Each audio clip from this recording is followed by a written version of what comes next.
ਸਤਿ ਸ਼੍ਰੀ ਅਕਾਲ ਜੀ। ਪੰਜਾਬ ਟੂਡੇ ਦੇਖ ਰਹੇ ਦਰਸ਼ਕਾਂ ਦਾ ਇੱਕ ਵਾਰ ਫੇਰ ਸਵਾਗਤ ਹੈ ਸਾਡੇ ਐਕਸਕਲੂਸਿਵ ਪ੍ਰੋਗਰਾਮ ਇਨਸਾਈਟਸ ਵਿਦ ਵਿਸ਼ਾਲ ਸੂਦ ਦੇ ਵਿੱਚ। ਸੋ ਅੱਜ ਇਨਸਾਈਟਸ ਦੇ ਵਿੱਚ ਚਰਚੇ ਦਾ ਵਿਸ਼ਾ ਹੋਊਗਾ ਪੰਜਾਬ ਦੇ ਵਿੱਚ ਫ੍ਰੀ ਇਲੈਕਟ੍ਰਿਸਿਟੀ ਦਾ ਮੁੱਦਾ, SYL ਦਾ ਮੁੱਦਾ ਤੇ ਉਸ ਤੋਂ ਇਲਾਵਾ ਕਾਂਗਰਸ ਦਾ ਸ਼ਿਵਰ ਮੰਥਨ। ਸਾਡੇ ਨਾਲ ਮੌਜੂਦ ਨੇ founder NCE of Punjab today channel Vishal Sood sir. ਸਤਿ ਸ਼੍ਰੀ ਅਕਾਲ ਸਰ। ਸਤਿ ਸ਼੍ਰੀ ਅਕਾਲ ਸਰ, ਪੰਜਾਬ ਤੋਂ ਹੀ ਸ਼ੁਰੂਆਤ ਕਰਦੇ ਹਾਂ। ਫ੍ਰੀ ਇਲੈਕਟ੍ਰਿਸਿਟੀ ਦੀ ਗੱਲ ਅਸੀਂ ਕਰ ਰਹੇ ਸੀ ਪਿਛਲੇ ਇਨਸਾਈਟਸ ਦੇ ਵਿੱਚ। ਦੇयर इज अ ਨਿਊ ਕੈਚ, ਜਿਹੜੀ ਫ੍ਰੀ ਇਲੈਕਟ੍ਰਿਸਿਟੀ ਹੈ ਉਹ ਸਾਰਿਆਂ ਲਈ ਅਵੇਲੇਬਲ ਨਹੀਂ ਹੈ। ਇਹਨੂੰ ਤੁਸੀਂ ਕਿੱਦਾਂ ਦੇਖਦੇ ਹੋ?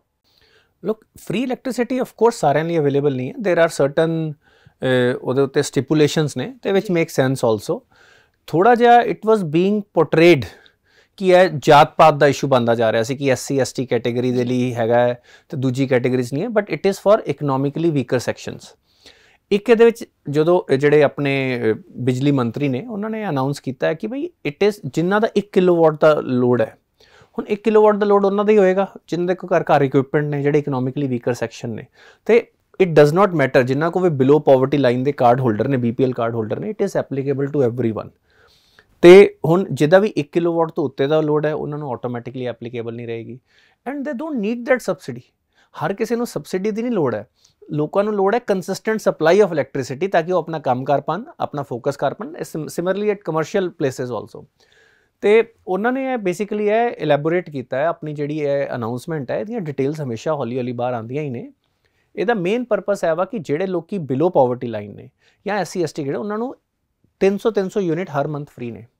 ਹੁਣ ਜਿਹੜਾ ਉਹਨਾਂ ਨੇ ਸਾਈਕਲ ਬਾਈ ਮੰਥਲੀ ਕਰਤਾ, ਉਹਦਾ ਫਾਇਦਾ ਕੀ ਆ?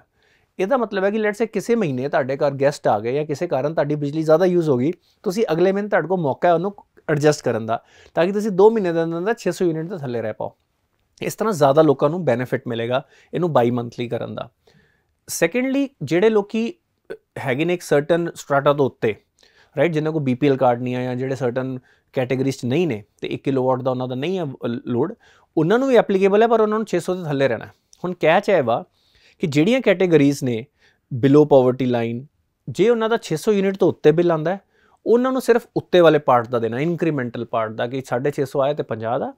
ਬਾਕੀ ਲੋਕਾਂ ਦਾ ਜਿਵੇਂ 600 ਹੋ ਗਿਆ ਜਾਂ 601 ਹੋ ਗਿਆ, ਉਸ ਤੋਂ ਬਾਅਦ ਉਹਨਾਂ ਨੇ ਪੂਰੇ ਦਾ ਦੇਣਾ। That is the only difference. ਇਹਦੇ ਨਾਲ ਬਲਕਿ ਹੋਰ ਇਨਸੈਂਟਿਵ ਬਣਦਾ ਹੈ ਕਿ ਬਈ ਮੇਰਾ 1 ਯੂਨਿਟ ਨਾਲ ਪੂਰਾ ਖਰਚਾ ਬਣਦਾ ਪਿਆ, ਇਸ ਤੋਂ ਚੰਗਾ ਮੈਂ 600 ਤੋਂ ਥੱਲੇ ਰੱਖਾਂ। ਇਹ ਜਿਹੜੀ ਹੈਗੀ ਆ ਬੇਸਿਕਲੀ ਯੂਟੀਲਾਈਜੇਸ਼ਨ ਆਫ ਬਿਜਲੀ। ਹੁਣ ਯੂਰਪ ਦੀ ਮੈਂ ਗੱਲ ਕਰਦਾ ਪਿਆ, ਉਹ ਆਪਣੀ ਉਹ ਬਚਾਉਣਾ ਚਾਹੁੰਦੇ ਨੇ, ਆਇਲ ਐਂਡ ਗੈਸ ਦੀ ਜਿਹੜੀ ਉਹਨਾਂ ਦੀ ਰਸ਼ੀਆ ਤੋਂ ਡਿਪੈਂਡੈਂਸੀ ਘੱਟ ਕਰਨਾ ਚਾਹੁੰਦੇ ਨੇ। ਇੱਕ ਬੜਾ ਸਿੰਪਲ ਜਿਹਾ ਸੋਲੂਸ਼ਨ ਆਇਆ ਕਿ ਤੁਸੀਂ ਜਿਹੜਾ ਕੂਲਿੰਗ ਹੈ ਉਹਨੂੰ ਜਾਂ ਹੀਟਿੰਗ ਹੈ ਉਹਨੂੰ 1 ਡਿਗਰੀ ਘੱਟ ਕਰ ਦਿਓ, ਉਹਦੇ ਨਾਲ ਹੀ ਬੜਾ ਫਰਕ ਪੈ ਜਾਂਦਾ। ਤੇ ਇਸ ਤਰ੍ਹਾਂ ਹੀ ਜਦੋਂ ਆਪਾਂ ਸਮਾਰਟਲੀ ਚੱਲਾਂਗੇ, we can keep our consumption below 600 ਵਿਚ is sustainable economically and environmentally also. ਤੇ ਮੈਨੂੰ ਲੱਗਦਾ ਕਿ ਇਟਸ ਗੁੱਡ। ਹਰ ਕਿਸੇ ਨੂੰ ਤਾਂ ਦੇ ਨਹੀਂ ਸਕਦੀ government, already we are under so much of loan, ਹੈ ਨਾ। 22% ਤੇ ਸਾਡਾ ਇੰਟਰਸਟ ਪੇ ਕਰਨ 'ਚ ਜਾਂਦਾ ਪਿਆ ਬਜਟ, ਤੇ ਗੌਰਮੈਂਟ ਕਿੰਨਾ ਕੁ ਕਰ ਸਕਦੀ ਹੈ? ਤੇ ਜਿਨ੍ਹਾਂ ਲਈ ਐਪਲੀਕੇਬਲ ਹੈ, ਉਹ ਜਿਨ੍ਹਾਂ ਨੂੰ ਵਰਥ ਇਟ ਲੱਗੇਗਾ, ਉਹ ਐਕਸਟਰਾ ਐਫਰਟ ਲਾ ਕੇ ਇਹ ਫ੍ਰੀ ਬਿਜਲੀ ਲੈਣਗੇ। ਤੇ ਡਿਟੇਲਸ ਤੇ I think are still fair, ਮਤਲਬ ਕਿ ਜੇ ਲੋਕੀ ਬੈਨੀਫਿਟ ਲੈਣਾ ਚਾਹਣ ਲੈ ਸਕਦੇ ਨੇ, ਤੇ ਜਿਹੜੇ ਲੋਕੀ ਬਿਲੋ ਪਾਵਰਟੀ ਲਾਈਨ ਨੇ ਉਹਨਾਂ ਨੂੰ ਰੀਜ਼ਨੇਬਲ ਬੈਨੀਫਿਟ ਮਿਲ ਸਕਦਾ ਹੈ। ਤੇ ਇਸ ਤੋਂ ਜ਼ਿਆਦਾ ਸਬਸਿਡੀ ਵੱਲ ਸਾਡਾ ਧਿਆਨ ਹੋਣਾ ਨਹੀਂ ਚਾਹੀਦਾ। ਸਾਡਾ ਗੌਰਮੈਂਟ ਦਾ ਵੀ ਧਿਆਨ ਹੋਣਾ ਚਾਹੀਦਾ ਕਿ ਇਹੋ ਜਿਹੀਆਂ ਓਪਰਚੁਨਿਟੀਜ਼ ਕ੍ਰੀਏਟ ਕਰਨ ਲੋਕਾਂ ਦੇ ਲਈ, ਤਾਂ ਕਿ ਉਹ ਹੋਰ ਆਪਣੀ ਇਨਕਮ ਵਧਾ ਪਾਉਣ ਤੇ ਚੰਗੇ ਤਰੀਕੇ ਨਾਲ, ਇੱਕ ਫੇਅਰ ਤਰੀਕੇ ਨਾਲ ਆਪਣਾ ਬਿਜਲੀ ਦਾ ਬਿੱਲ ਪੇ ਕਰ ਪਾਉਣ। ਸਰ, ਇਸ ਦੇ ਨਾਲ ਹੀ PSPCL ਆਫੀਸ਼ੀਅਲਸ ਹਨ ਜਿਹੜੇ, ਉਹਨਾਂ ਦਾ ਕਹਿਣਾ ਹੈ ਕਿ ਇਹ ਮੁਫਤ ਬਿਜਲੀ ਕਰਕੇ ਜਿੰਨੀ ਵੀ ਯੂਨਿਟਸ ਦੇ ਰਹੇ ਨੇ 300 600, there will be more power consumption. So ਇਹ ਕੋਰਿਲੇਸ਼ਨ ਕਿੱਦਾਂ ਸਿਗਨੀਫਿਕੈਂਟ ਹੈ ਸਰ? ਇਹਦੇ ਬਾਰੇ ਸਮਝਾਇਓ। ਦੇਖੋ, it is a very valid point, but it needs to be seen. ਦੇਖੋ, ਜੇ ਇੱਕ ਪਾਸੇ ਘੱਟ ਵੀ ਸਕਦਾ, ਇੱਕ ਪਾਸੇ ਵੱਧ ਵੀ ਸਕਦਾ। ਹੁਣ ਜਿਹੜੇ ਲੋਕਾਂ ਦੀ ਕੰਜ਼ੰਪਸ਼ਨ 150 ਸੀ, ਉਹਨੂੰ ਪਤਾ ਲੱਗ ਗਿਆ ਕਿ ਮੈਨੂੰ ਜਾਂ 200 ਸੀ ਜਿਹਨਾਂ ਨੂੰ ਪਹਿਲਾਂ ਫ੍ਰੀ, ਉਹਨਾਂ ਨੂੰ ਲੱਗਦਾ ਕਿ ਮੈਂ ਤਾਂ 100 ਯੂਨਿਟ ਹੋਰ ਬਾਲ ਸਕਦਾ, ਮੇਰਾ ਖਰਚਾ ਨਹੀਂ ਹੋਣਾ। ਉਸ ਪਾਸੇ ਡੈਫੀਨੇਟਲੀ ਕੰਜ਼ੰਪਸ਼ਨ ਵਧੇਗੀ। ਤੁਸੀਂ ਅਪੀਲ ਕਰ ਸਕਦੇ ਹੋ ਲੋਕਾਂ ਨੂੰ ਕਿ ਬਈ ਘੱਟ ਕਰੋ, but it will not happen. Most of the people will enjoy the freebies that are given to them. ਦੂਜੇ ਪਾਸੇ ਇਹ ਵੀ ਹੋ ਸਕਦਾ, ਇਹ ਉਹਨਾਂ ਦੀ ਅਜ਼ੰਪਸ਼ਨ ਹੈ, ਦੂਜੇ ਪਾਸੇ ਇਹ ਵੀ ਹੋ ਸਕਦਾ ਕਿ ਜਿਨ੍ਹਾਂ ਨੂੰ ਲੱਗੇ ਕਿ ਮੈਂ 600 ਤੋਂ ਥੱਲੇ ਰੱਖਣਾ, ਜਿਹੜੇ ਲੋਅਰ ਮਿਡਲ ਕਲਾਸ ਨੇ, ਜਿਹੜੇ BPL ਕੈਟੇਗਰੀਜ਼ ਨੇ, ਪਰ ਉਹਨਾਂ ਨੂੰ ਬਿਜਲੀ ਦਾ ਬਿੱਲ ਭਰਨਾ ਹਰ ਮਹੀਨੇ ਉਹਨਾਂ ਨੂੰ ਔਖਾ ਲੱਗਦਾ ਹੈ, ਦੇ ਮਾਈਟ ਥਿੰਕ ਕਿ ਬਈ ਮੇਰੀ 800 ਹੁੰਦੀ ਸੀ, ਮੈਂ ਇਹਨੂੰ 600 ਤੋਂ ਥੱਲੇ ਲੈ ਕੇ ਜਾਵਾਂ। ਇਹ ਪ੍ਰਿਓਰੀ ਇਹਦਾ ਕਿਹਾ ਨਹੀਂ ਜਾ ਸਕਦਾ, ਪਹਿਲਾਂ ਨਹੀਂ ਕਿਹਾ ਜਾ ਸਕਦਾ। 1 ਜੁਲਾਈ ਤੋਂ ਬਾਅਦ ਜਾਂ ਉਸ ਤੋਂ 2 ਮਹੀਨੇ ਬਾਅਦ ਜਦੋਂ ਪਹਿਲਾ ਸਾਈਕਲ ਆਏਗਾ ਨਾ, ਉਦੋਂ ਵੇਖਾਂਗੇ ਕਿ ਯੂਨਿਟਸ ਕਿੰਨੇ ਚੇਂਜ ਹੁੰਦੇ ਨੇ। ਦੋਨੋਂ ਪਾਸੇ ਦੇ ਚਾਂਸਸ ਨੇ ਨਾ। ਦੇਖੋ, ਬੇਸਿਕਲੀ ਦ ਪੁਆਇੰਟ ਇਜ਼ ਕਿ ਹੁਣ ਜੇ ਆਪਾਂ ਗੱਲ ਕਰੀਏ ਕਿ ਜਿਨ੍ਹਾਂ ਦੇ 200 ਕੰਜ਼ੰਪਸ਼ਨ ਹੈ 2 ਮਹੀਨੇ ਦੀ 200 ਆ ਉਹਨੂੰ ਤਾਂ ਹੁਣ 600 ਫ੍ਰੀ ਮਿਲ ਗਈ, ਉਹ ਵਧਾ ਸਕਦਾ ਰਾਈਟ। ਜਿਹਨੂੰ ਜਿਹਦੀ 800 ਆ 900 ਆ ਉਹਨੂੰ ਲੱਗਦਾ ਕਿ ਯਾਰ ਮੈਂ ਥੋੜੀ ਜਿਹੀ ਕਾਸਟ ਕਟਿੰਗ ਕਰਾਂ ਤੇ ਜਾਂ ਮੈਂ ਥੋੜੀ ਜਿਹੀ ਆਪਣੀ ਬਿਜਲੀ ਦੀ ਕੰਜ਼ੰਪਸ਼ਨ ਘੱਟ ਕਰਾਂ ਤਾਂ ਮੈਂ 600 ਥੱਲੇ ਲੈ ਕੇ ਆ ਸਕਦਾ। ਇਹਦਾ ਨੈਟ ਇੰਪੈਕਟ ਵਧੇਗਾ ਜਾਂ ਘਟੇਗਾ ਜਿੰਨਾ ਵੀ ਹੋਏਗਾ ਇਹ ਪ੍ਰਾਇੋਰੀ ਦੱਸਣਾ ਥੋੜਾ ਮੁਸ਼ਕਿਲ ਹੈ, ਪਹਿਲਾਂ ਦੱਸਣਾ ਥੋੜਾ ਮੁਸ਼ਕਿਲ ਹੈ ਮੇਰਾ ਮਤਲਬ। ਜੀ ਸਰ ਇਸ ਦੇ ਨਾਲ ਹੀ SYL ਦਾ ਮੁੱਦਾ ਜਿਹੜਾ ਆਪਦੇ ਰਾਜ ਸਭਾ ਮੈਂਬਰ ਸੁਸ਼ੀਲ ਗੁਪਤਾ ਨੇ ਕਿਹਾ ਹੈ ਕਿ ਜੇਕਰ ਉਹ ਸੂਬਾ ਦੇ ਵਿੱਚ ਸੱਤੇ 'ਚ ਆਉਂਦੇ ਆ ਤਾਂ SYL ਦਾ ਪਾਣੀ ਹਰਿਆਣਾ ਦੇ ਖੇਤਾਂ 'ਚ ਜਾਊਗਾ ਤੇ ਜਿਹਦੇ ਕਰਕੇ ਸ਼੍ਰੋਮਣੀ ਅਕਾਲੀ ਦਲ ਨੇ ਕਾਫੀ ਤਿੱਖੀ ਪ੍ਰਤੀਕਿਰਿਆ ਦਿੱਤੀ ਹੈ। ਦੇਖੋ ਤੁਹਾਨੂੰ ਮੈਂ ਇਲੈਕਸ਼ਨਾਂ ਤੋਂ ਪਹਿਲਾਂ ਇੱਕ ਚੀਜ਼ ਦੱਸੀ ਸੀ, ਦੋ ਚੀਜ਼ਾਂ ਹੁੰਦੀਆਂ ਨੇ, ਇੱਕ ਹੁੰਦੇ ਵਾਅਦੇ ਤੇ ਇੱਕ ਹੁੰਦੇ ਚੁਣਾਵੀ ਵਾਅਦੇ। ਤੇ ਇਹ ਕੀ ਆ? ਚੁਣਾਵੀ ਵਾਅਦਾ ਹੈ ਨਾ। ਤੇ ਇਹਦੇ ਬਾਰੇ ਦੇਖੋ ਰਿਐਕਸ਼ਨ ਨੈਚੁਰਲ ਵੀ ਆ। ਹੁਣ ਆਮ ਆਦਮੀ ਪਾਰਟੀ ਨੇ ਜੇ ਉਹ ਗੱਲ ਕੀਤੀ ਹੈ ਕਿ ਬਈ ਆਪਾਂ ਉੱਥੇ ਦੇਵਾਂਗੇ ਤੇ there Punjab side has to answer that. ਇਹਦੀ ਆਨਸਰੇਬਿਲਿਟੀ ਬਣਦੀ ਹੈ ਕਿ ਕੀ ਅਸੀਂ ਪੰਜਾਬ ਦਾ ਪਾਣੀ ਉੱਥੇ ਸ਼ੇਅਰ ਕਰਨ ਨੂੰ ਤਿਆਰ ਹੈ। Punjab already struggling with water problem. ਮੈਂ ਨਹੀਂ ਕਹਿ ਰਿਹਾ ਕਿ ਬਈ ਹਰਿਆਣਾ ਦੇ ਲੋਕਾਂ ਨੂੰ ਪਾਣੀ ਨਹੀਂ ਮਿਲਣਾ ਚਾਹੀਦਾ। In fact new sources new way of irrigating Haryana ਦੇ ਵੀ ਲੋਕੀ ਸਾਡੇ ਲੋਕੀ ਨੇ, ਸਾਡੇ ਭਰਾ ਨੇ। ਉੱਥੋਂ ਦੇ ਖੇਤਾਂ ਨੂੰ ਜੇ ਪਾਣੀ ਦੀ ਲੋੜ ਹੈ ਉਹ ਸਾਡੇ ਦੇਸ਼ ਦੇ ਹੀ ਖੇਤ ਨੇ, ਉੱਥੇ ਵੀ ਪਾਣੀ ਜਾਣਾ ਚਾਹੀਦਾ ਹੈ। ਬਟ ਪ੍ਰੈਕਟੀਕਲੀ ਸੋਚੋ SYL ਲਿੰਕ ਦੇ ਬਾਰੇ 50 ਸਾਲਾਂ ਤੋਂ ਮੈਂ ਤੇ ਜਦੋਂ ਦਾ ਪੈਦਾ ਹੋਇਆ ਮੈਂ ਇਹਦੇ ਬਾਰੇ ਸੁਣਦਾ ਪਿਆ। Nothing has happened and I doubt anything will happen. But ਹੁਣ ਜੋ ਕਰੰਟ ਸਿਚੁਏਸ਼ਨ ਬਣ ਗਈ ਆ ਜਿੱਥੇ ਪੰਜਾਬ ਦਾ ਪਾਣੀ ਆਲਰੇਡੀ 300 ਮੀਟਰ ਤੋਂ ਥੱਲੇ ਔਨ ਐਨ ਐਵਰੇਜ ਜਾ ਚੁੱਕਾ ਹੈ, do you think it is practical? ਨਾ ਤੇ ਮੈਨੂੰ ਲੱਗਦਾ ਹੈ ਕਿ ਹਰਿਆਣਾ ਦੇ ਲੋਕੀ ਜਾਂ ਕਿਸਾਨ ਬਿਲੀਵ ਕਰਦੇ ਨੇ ਕਿ ਸਾਡੇ ਨੇਤਾ ਸਾਨੂੰ ਕੁਝ ਦਵਾ ਸਕਦੇ ਨੇ, ਨਾ ਹੀ ਪੰਜਾਬ ਦੇ ਨੇਤਾ। ਇਹ ਤੇ ਹੈਗਾ ਕਿ ਸਿਚੁਏਸ਼ਨ ਉਸ ਤਰ੍ਹਾਂ ਹੀ ਬਣੀ ਹੋਈ ਹੈ। ਅਦਰਵਾਈਜ਼ ਨੋ ਸਟੇਟਸ ਕੋ ਮੇਨਟੇਨਡ ਹੈ। ਨਾ ਤੇ ਇਹਦੇ ਵਿੱਚ ਕੋਈ ਕੰਟਰੀਬਿਊਸ਼ਨ ਪੰਜਾਬ ਦੇ ਪੋਲੀਟੀਸ਼ੀਅਨ ਦੀ ਹੈ ਤੇ ਨਾ ਹੀ ਇਹਦੇ ਵਿੱਚ ਕਿਸੇ ਹਰਿਆਣਾ ਦੇ ਪੋਲੀਟੀਸ਼ੀਅਨ ਦੀ ਹੈ। ਇੱਕ ਸਟੇਟਮੈਂਟ ਦੇ ਕੇ ਹਰ ਵਾਰੀ ਸਮਹਾਉ ਮੈਨੂੰ ਤਾਂ ਇਹਦੀ ਰੈਲੇਵੈਂਸ ਵੀ ਨਹੀਂ ਲੱਗਦੀ ਕਿ ਕਿਉਂ ਹਰ ਵਾਰੀ ਸਾਰੇ ਨੇਤਾ ਜਿਹੜੀ ਅਨਸੋਲਵੇਬਲ ਪ੍ਰੋਬਲਮ ਹੈ ਉਹਦੀ ਗੱਲ ਕਰਦੇ ਰਹਿੰਦੇ ਜੀ, ਤਾਂ ਕਿ ਇੱਕ ਮੁੱਦਾ ਇਨਫਾਈਨਾਈਟਲੀ ਚੱਲਦਾ ਰਹੇ, ਲੂਪ 'ਚ ਚੱਲਦਾ ਰਹੇ ਤੇ ਉਹਦੇ ਬਾਰੇ ਗੱਲ ਹੁੰਦੀ ਰਹੇ। ਪੰਜਾਬ ਦੇ CM ਤੇ ਆਮ ਆਦਮੀ ਪਾਰਟੀ ਨੂੰ ਰਿਸਪੌਂਸ ਦੇਣਾ ਚਾਹੀਦਾ ਹੈ ਕਿ do they support the statement of their Rajya Sabha member? It is very very important that it should be answered. Kejriwal ji ਨੂੰ ਇਹਦੇ ਬਾਰੇ ਆਨਸਰ ਦੇਣਾ ਚਾਹੀਦਾ ਕਿ ਇਹ ਇੱਕ ਚੁਣਾਵੀ ਵਾਅਦਾ ਹੈ ਕਿ ਬਈ ਪੰਜਾਬ ਦਾ ਤੁਸੀਂ ਪਾਣੀ ਉੱਥੇ ਦਿਓਗੇ ਜੀ, ਰਾਈਟ। ਤੇ ਇਹ ਪ੍ਰੈਕਟੀਕਲੀ ਕੀ ਹੋਣਾ ਯੂ ਆਲ ਨੋ ਕਿ ਬਈ ਇੱਕ ਵਾਅਦਾ ਹੈ, SYL ਇਸ਼ੂ ਬਣਿਆ ਰਹਿਣਾ। ਹੁਣ ਤਾਂ ਕਰੰਟ ਸਿਚੁਏਸ਼ਨ ਹੀ ਇਹੋ ਜਿਹੀ ਹੋ ਗਈ ਆ, ਸਾਡੇ ਪੰਜਾਬ 'ਚ ਤੇ ਪਾਣੀ ਦੀ ਪ੍ਰੋਬਲਮ ਅੱਗੇ ਬਹੁਤ ਤਗੜੀ ਹੋਈ ਪਈ ਹੈ। How can you do it? ਤੇ ਇਸ ਕਰਕੇ ਇੰਪ੍ਰੈਕਟੀਕਲ ਜਿਹਾ ਵਾਅਦਾ ਹੈ ਜਿਹੜਾ ਕਦੀ ਪੂਰਾ ਨਹੀਂ ਹੋਣਾ। ਚੁਣਾਵੀ ਵਾਅਦਾ ਜਿਵੇਂ ਆਪਾਂ ਇਹਨੂੰ ਵਾਅਦਾ ਕਹਿੰਦੇ, ਇਹਨੂੰ ਚੁਣਾਵੀ ਵਾਅਦਾ ਇੱਕ ਅਲੱਗ ਹੀ ਟਰਮ ਬਣਨੀ ਚਾਹੀਦੀ ਹੈ। ਸਰ ਜਿਵੇਂ ਤੁਸੀਂ ਕਿਹਾ ਕਿ ਅਨਸੋਲਵੇਬਲ ਪ੍ਰੋਬਲਮ ਹੈ ਨਾ, ਇਸ਼ੂ ਹੈ SYL ਇਸ਼ੂ, ਅਸੀਂ ਬਚਪਨ ਤੋਂ ਸੁਣਦੇ ਆ ਰਹੇ ਹਾਂ। ਜਿਵੇਂ ਅਸੀਂ ਗੱਲ ਕਰਦੇ ਹਾਂ it is a matter of concern of ecology, economy and food security of the nation. ਇਸ ਕ੍ਰਾਈਸਿਸ ਤੋਂ ਨਿਕਲਣ ਲਈ ਕੀ ਕੀਤਾ ਜਾਣਾ ਚਾਹੀਦਾ ਪ੍ਰੈਕਟੀਕਲੀ? ਦੇਖੋ ਹੁਣ ਇਸ਼ੂ ਆ ਕਿ ਬਈ ਹਰਿਆਣਾ ਨੂੰ ਪਾਣੀ ਦੇਣਾ, ਰਾਈਟ। ਹੁਣ ਜਿਹੜੀ ਯਮੁਨਾ ਹੈ, ਜੇ ਯਮੁਨਾ ਨੂੰ ਕਲੀਨ ਕੀਤਾ ਜਾਵੇ, ਉਸ ਪਾਸਿਓਂ ਉੱਥੇ ਤੇ ਖੇਤੀ ਨਹੀਂ ਹੁੰਦੀ, ਉਸ ਪਾਸਿਓਂ ਪਾਣੀ ਜੇ ਹਰਿਆਣਾ ਵੱਲ ਮੂਵ ਕੀਤਾ ਜਾਵੇ that would be a more practical solution. I think ਉਹ ਇੱਕ ਚੀਜ਼ ਹੈ ਜਿਹੜੀ ਕੀਤੀ ਜਾ ਸਕਦੀ ਹੈ ਕਿ ਰੈਦਰ ਦੈਨ ਤੁਸੀਂ forever keep on waiting ਕਿ ਬਈ ਅਸੀਂ ਇਹ ਨਹਿਰ ਬਣਾਈ ਹੋਈ ਆ, ਇਨਫਰਾਸਟਰਕਚਰ ਬਣਿਆ ਹੋਇਆ ਨਾ, ਯੂ ਫਿਗਰ ਇਟ ਆਊਟ ਕਿ how to connect it with other sources of water. ਸਿਰਫ ਇੱਕੋ ਨਦੀ ਨਹੀਂ ਹੈ, ਰਾਈਟ। ਹੋਰ ਵੀ ਨਦੀਆਂ ਦਾ ਪਾਣੀ ਕਿਵੇਂ ਇਰੀਗੇਸ਼ਨ ਲਈ ਯੂਜ਼ ਕੀਤਾ। ਅੱਜ ਯਮੁਨਾ ਨੂੰ ਸਾਫ਼ ਕਰਨ ਦੇ ਉੱਤੇ ਮੇਜਰ ਪ੍ਰੋਸੈਸ ਚੱਲਦਾ ਪਿਆ, ਰਾਈਟ। ਕਿ ਉੱਥੋਂ ਦਾ ਪਾਣੀ ਉੱਥੇ ਜਿਵੇਂ ਪਾਣੀ ਕਲੀਨ ਹੋਏਗਾ, ਰਾਈਟ, ਇਟ ਵਿਲ ਬੀ ਉਹ ਯੂਜ਼ਫੁਲ ਹੋਣਾ ਸ਼ੁਰੂ ਹੋ ਜਾਏਗਾ, ਯੂਜ਼ੇਬਲ ਹੋ ਜਾਏਗਾ, ਉਹ ਖੇਤੀ ਦੇ ਕੰਮ ਆਉਣਾ ਸ਼ੁਰੂ ਹੋ ਜਾਏਗਾ। ਉਹਨੂੰ ਸਾਫ਼ ਕਰਕੇ ਹੋਰ ਸੋਰਸਿਸ ਤੋਂ ਤੁਸੀਂ ਪਾਣੀ ਇਸ ਪਾਸੇ ਲਿਆਉਣਾ ਸ਼ੁਰੂ ਕਰੋ। ਦਿੱਲੀ ਦੀ ਵੀ ਵਾਟਰ ਸਪਲਾਈ ਆਟੋਮੈਟਿਕਲੀ ਵੱਧ ਜਾਏਗੀ ਜੇ ਯਮੁਨਾ ਸਾਫ਼ ਹੋ ਜਾਏਗੀ। We have to look at those. ਫਿਰ ਜਿਹੜੀ ਤੁਸੀਂ ਇਰੀਗੇਸ਼ਨ ਦੇ ਮੈਥਡਸ ਚੇਂਜ ਕਰਨ ਦੀ ਲੋੜ ਹੈ। ਜੇ ਹੁਣੀ ਆਪਣੇ ਪੰਜਾਬ ਦੇ ਮੁੱਖ ਮੰਤਰੀ ਜੀ ਨੇ ਕਿਹਾ ਸੀ ਕਿ ਭਾਵੇਂ ਲੋੜ ਪਈ ਤਾਂ ਮੈਂ ਇਜ਼ਰਾਈਲ ਭੇਜੂੰਗਾ ਜੀ, ਮੈਂ ਕਹਿੰਦਾ ਇਜ਼ਰਾਈਲ ਤੇ ਪਹਿਲਾਂ ਹੀ ਭੇਜ ਦਿਓ। Israel has the most advanced agricultural practices. ਕੱਲ ਨੂੰ ਲੈਟ ਸਪੋਜ਼ ਕਿ ਆਪਾਂ ਵੀ ਜੇ ਆਪਣੀ ਐਗਰੀਕਲਚਰ ਪ੍ਰੈਕਟਿਸ ਨੂੰ ਇੰਨਾ ਸਮਾਰਟ ਕਰ ਲਈਏ, ਪਾਣੀ ਦੀ ਕੰਜ਼ੰਪਸ਼ਨ ਇੰਨੀ ਮਿਨੀਮਾਈਜ਼ ਕਰ ਦਈਏ, maybe we are water abundant, we are water surplus. ਸਾਨੂੰ ਇਹ ਪਾਵਰਫੁਲ ਗੋਲ ਸੈੱਟ ਕਰਨੇ ਚਾਹੀਦੇ ਆ ਕਿ ਅਸੀਂ ਪਾਵਰ ਸਰਪਲਸ ਕਿਵੇਂ ਹੋਣਾ। ਇਹ ਨਹੀਂ ਹੈ ਕਿ ਵੀ ਅਸੀਂ ਪਾਣੀ ਕਿਸੇ ਨੂੰ ਦੇਣਾ ਨਹੀਂ, ਪਾਣੀ ਸਾਂਝਾ। ਪਾਣੀ ਆਫਕੋਰਸ ਤੁਹਾਡੀ ਆਪਣੀ ਇੱਕ ਪ੍ਰਾਇੋਰਟੀ ਹੋਣੀ ਚਾਹੀਦੀ ਹੈ, but can we reduce the dependency ਹੌਲੀ ਹੌਲੀ ਆਪਣੇ ਜਿਹੜੇ ਅੰਡਰ ਵਾਟਰ ਜਿਹੜੇ ਗਰਾਊਂਡ ਵਾਟਰ ਹੈ ਉਹਦੀ ਦੁਬਾਰਾ ਰਿਪਲੈਨਿਸ਼ਮੈਂਟ ਕਿਵੇਂ ਵਧੇ, ਪਾਣੀ ਦੀ ਵਾਟਰ ਹਾਰਵੈਸਟਿੰਗ, ਇਹ ਸਾਰੀਆਂ ਟੈਕਨੀਕਸ ਤਾਂ ਸਾਨੂੰ ਯੂਜ਼ ਕਰਨਾ ਪਏਗਾ। Then we will be better able to. ਫਿਰ ਹੁਣ ਮੈਂ ਇੱਕ ਸਿੰਪਲ ਜਿਹਾ ਸੋਲੂਸ਼ਨ ਕਈ ਵਾਰੀ ਸੋਚਦਾ, ਮੈਂ ਇਹਦਾ ਹੁਣ ਜਿਹੜੀਆਂ ਸਾਡੀਆਂ ਨਹਿਰਾਂ ਨੇ ਵੀ ਆਰ ਇਰੀਗੇਟਿਡ, ਹਾਈ ਇਰੀਗੇਸ਼ਨ ਆ ਨਹਿਰਾਂ ਨੇ, ਨਹਿਰਾਂ ਦਾ ਪਾਣੀ ਹੈ ਜਦੋਂ ਧੁੱਪ ਲੱਗਦੀ ਆ ਉਹ ਪਾਣੀ ਹਵਾ 'ਚ ਉੱਡ ਜਾਂਦਾ, ਉਹ ਇੱਕ ਸਪੇਸ ਵੀ ਤੁਹਾਡੇ ਕੋਲ ਪਈ ਹੋਈ ਆ, ਤੁਸੀਂ ਉੱਥੇ ਸੋਲਰ ਪੈਨਲਸ ਨਾਲ ਉਹਨੂੰ ਕਵਰ ਕਰ ਦਿਓ। ਵਾਟਰ ਦੀ ਇਵੈਪੋਰੇਸ਼ਨ ਇੱਕ ਮੇਜਰ ਲਾਸ ਹੈ ਜਿਹਦੇ ਬਾਰੇ ਆਪਾਂ ਗੱਲ ਨਹੀਂ ਕਰਦੇ ਪਏ।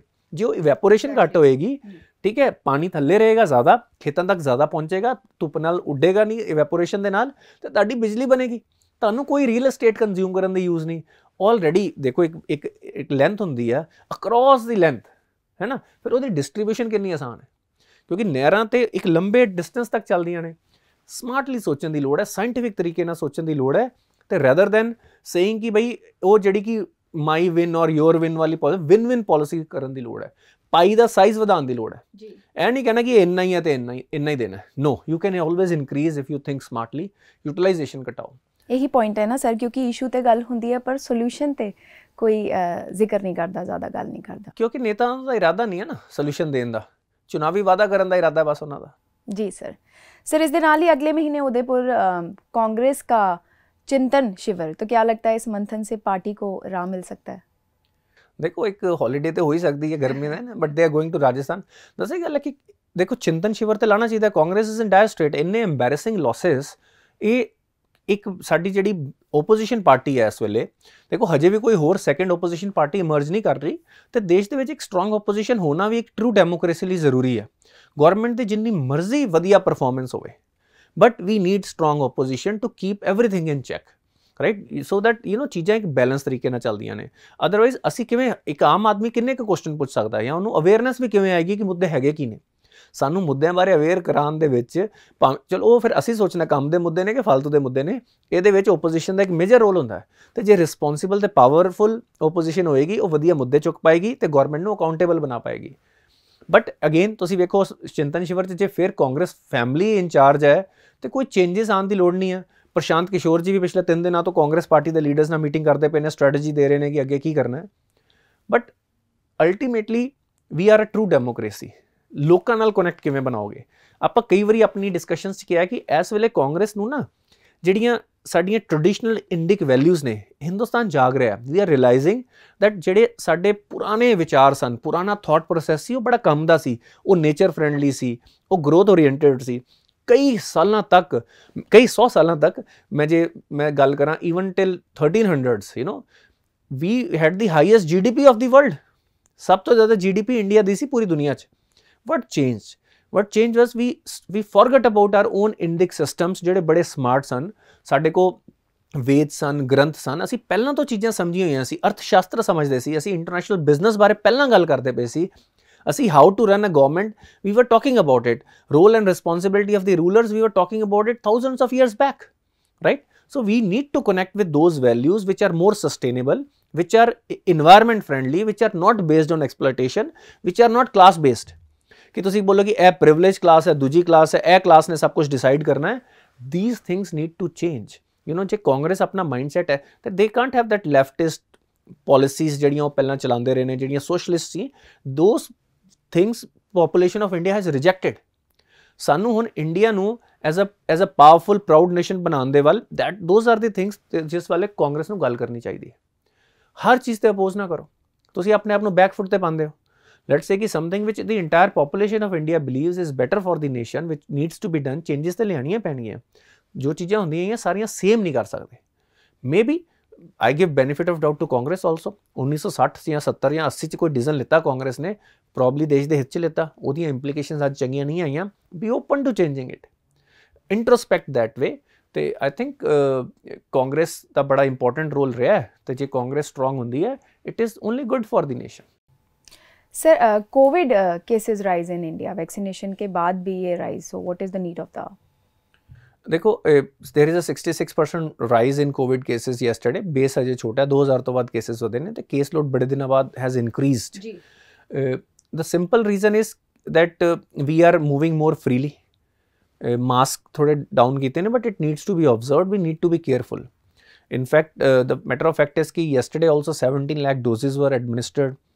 A lot of them, around 60-70,000 were boosted doses. मुझे लगता है कि now we should be more willing and start focusing on booster doses. because lot of people who got the doses at the initial stages when vaccination just started, they need to be revaccinated at this stage of I think you should also look into it कि ਤੁਹਾਡੀ last dose कदों लगी सी, and I'm definitely getting my booster dose. ते fortunately cases mild ने, and but we keep a very strong vigil, बहुत ध्यान रखने ਦੀ ਲੋੜ है कि कोई चीज़ां issue ना बनन, and we keep on focusing ते कोई serious चीज़ ना आवे. ते I'm sure our government and health agencies are also focusing on it, and I hope it does not transpire into lockdowns or anything like that, because that will be very very risky for our economy, livelihood, and generally law and order of the country also.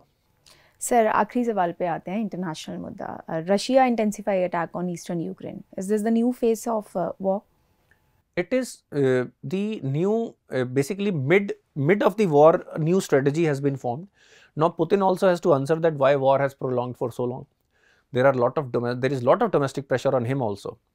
मैं एक article पढ़ रहा था, more than 700 international brands have moved out of Russia, and people of Russia used to be dependent on those brands. Some of them fast food chains, some of them were clothing chains, some of them were car chains. Now people of Russia are not left with those options. So, and there was a lot of employment also being provided to people through those brands. अब उसका long term impact शायद Russia के favour में चला जाए, पर short term में उसका इम्पैक्ट तो आया ही है. So it is, so people, domestic people will ask questions that why are people are at war for last 50-60 days. तो एक्सिट स्ट्रेटेजी बनाई जा रही है कि जो डॉनबास इलाका है, जो रशियन स्पीकिंग इलाका, और जहाँ पे उनके मेजर इंडस्ट्रियल यूनिट्स हैं यूक्रेन के, और रिसोर्सेज भी हैं, चाहे कोल एंड अदर थिंग्स, उस पार्ट को सेपरेट करके रशिया अपने साथ जोड़ने की कोशिश करेगा. That would be a very very profitable exit for Russia, and at the same time they have destroyed Ukraine to such a sad state कि अब वहाँ पे जो भी गवर्नमेंट आएगी उनको अपने रिकंस्ट्रक्शन में ज़्यादा फोकस करना पड़ेगा. और it is very very important that Western countries, NATO and US, they should now ask both countries to sit down and have a talk rather than threatening Russia and keep on sending weapons. It is only prolonging, ये ना जो वहाँ की जनता है उनकी pen को prolong कर रही है, वो बढ़ा रही है कि एक वॉर है जो वो जीत ही नहीं सकते, आप जितने मर्जी हथियार उनको दे दीजिए. और रशिया ने भी अब यूएसए को ये वार्न किया कि अगर ये हथियार आएंगे तो काफ़ी टर्न्स, वॉर अनप्रेडिक्टेबल टर्न्स ले सकती है. और समवन लाइक पुतिन, जिनका उनके बारे में कहा जाता है कि वो खतरों को कम करके एस्टिमेट करते हैं, वो खतरों का सही एनालिसिस नहीं कर पाते. उनका एक पर्सनैलिटी ट्रेट है कि उनको लगता है कि चीज़ें सॉल्व हो जाएंगी और वो ज़्यादा रिस्क ले लेते हैं. तो जब आपको पता है कि इस ट्रेट वाला बंदा इतनी पावरफुल पोजीशन पर बैठा है, तो वॉर को एस्केलेट करना is very very dangerous situation. इस वक्त मेरे को लगता है कि नेटो और यूएसए को भी रीथिंक करने की ज़रूरत है कि दोनों कंट्रीज़ को बिठाओ और वॉर को इस वक्त के लिए तो बंद करो, वरना पूरी वर्ल्ड इकोनॉमी और पूरे वर्ल्ड की सेफ्टी पे एक मेजर थ्रेट इस वक्त बना हुआ है. और देखो, वॉर एक अपने आप में एक लिविंग चीज़ होती है. वॉर की एक अपनी सोच होती है जो आदमी को लगता है कि वो कंट्रोल में है, पर they are not in control. जो कैओस, जो अनप्रेडिक्टेबल, जो वॉलेटिलिटी बन जाती है, वो एक अपनी शेप ले सकती है और कुछ पता नहीं है कि ये थर्ड वर्ल्ड वॉर का शेप ले ले. और जिस तरह की कैपेबिलिटी आज दुनिया की सारी फोर्सेस डेवलप कर चुकी हैं, ये बहुत डेंजरस हो सकता है. और आज जिस स्पीड से, जैसे स्पीड से वायरस फैलता है, उसी स्पीड से वॉर भी फैल सकती है. अगर ये 1939 में फैल सकती थी तो 2022 में तो डेफिनेटली फैल सकती है. तो हमने एक बड़ा प्रोलॉन्ग्ड, रिलेटिवली पीसफुल टाइम दुनिया ने देखा है और उसके बेनिफिट भी लिए हैं. तो अब ये ज़रूरी है कि Russia, Ukraine, they should stop the war, right. एक बफर जोन जो सर्टन गोल्स रशिया को चाहिए थी, so that they make an honourable exit, and Ukraine के प्रेसिडेंट को भी एक अच्छा एग्जिट मिले और एक बफर जोन बने, ताकि नेटो और रशिया के बीच में जो डिफरेंस होना चाहिए रशिया की लॉन्ग टर्म सिक्योरिटी परसेप्शन के लिए, क्योंकि रशिया को ना लगे कि हम खतरे में जी, तो that is important. So thank you so much for your views sir. अगली बार फिर हाजिर होंगे नए मुद्दे के अनबायस्ड विश्लेषण के साथ. तब तक जुड़े रहिए हमारे चैनल के साथ, and do not forget to subscribe to our channel and download our app. धन्यवाद.